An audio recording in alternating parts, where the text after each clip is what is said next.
Today, let's talk about something we all seek in our lives: self-confidence. Not just the kind that helps you speak up in a meeting or walk into a room with your head held high. I'm talking about the deeper kind: confidence that is rooted, lasting, and unshakable. The kind of confidence that doesn't need validation because it's built on something more powerful than approval. It's built on sound principles, self-honesty, and integrity. Self-confidence is not a personality trait. It's a personal commitment.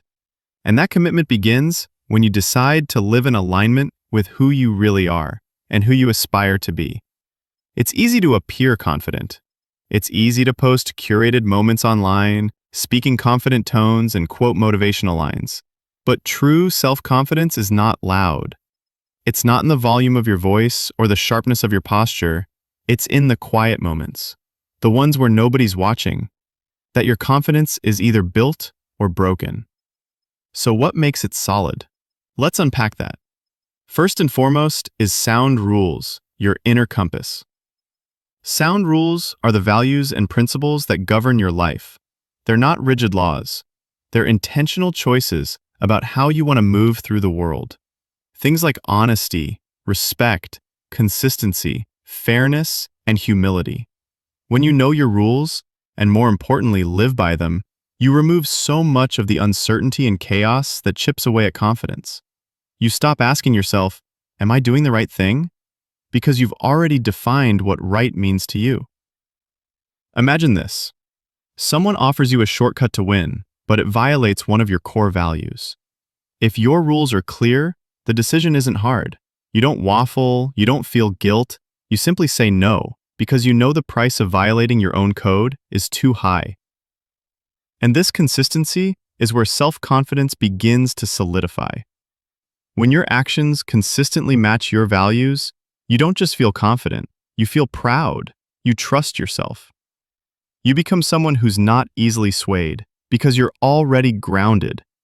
The next important things are your boundaries and standards. Ground rules are about what you will and won't allow in your life, from yourself and others.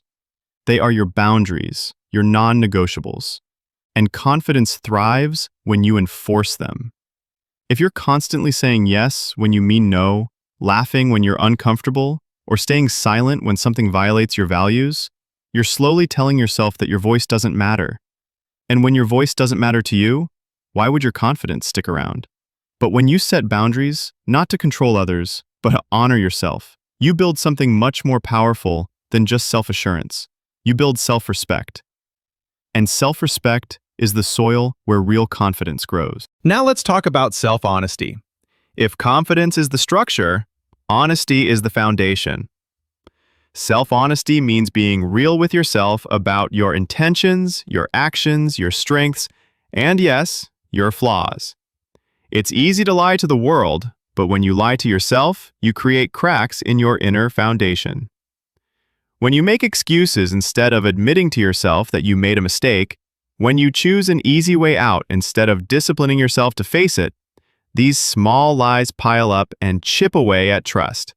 Not trust in others, but trust in yourself. And when you can't trust yourself, confidence becomes a mask. You wear it, but you never feel it. So be honest with yourself. When you mess up, admit it. When you don't know something, say so. When you're afraid, acknowledge it. It's in that radical honesty that real power lives. Ironically, when you accept yourself wholeheartedly, you can improve, you can grow, and you can rebuild. That's where confidence becomes unshakable. And last but not least, integrity. The commitment to do what's right, even when it's not easy, popular, or convenient. Integrity isn't glamorous. It won't always be applauded, but it will always speak louder than words, and it's the quiet force behind solid confidence. Because when you live with integrity, you don't have to fear exposure. You don't have to rehearse lies or cover your tracks. You're free, and freedom is a confidence multiplier. There's something powerful about being able to look in the mirror and say, I am who I say I am. I do what I say I'll do. This is what's truly going on in my life, and I stand for what I believe. That kind of alignment gives you a sense of peace, and peace is fertile ground for confidence. So if you want solid self-confidence, don't chase the image of it, build the substance behind it. Live by sound and grounded rules. Be honest with yourself, even when it hurts. Act with integrity, especially when it's inconvenient. And remember this, confidence isn't given, it's not taught, it's earned through the daily decision to be the kind of person you can believe in. Not just to be confident, but to be someone worthy of your own trust.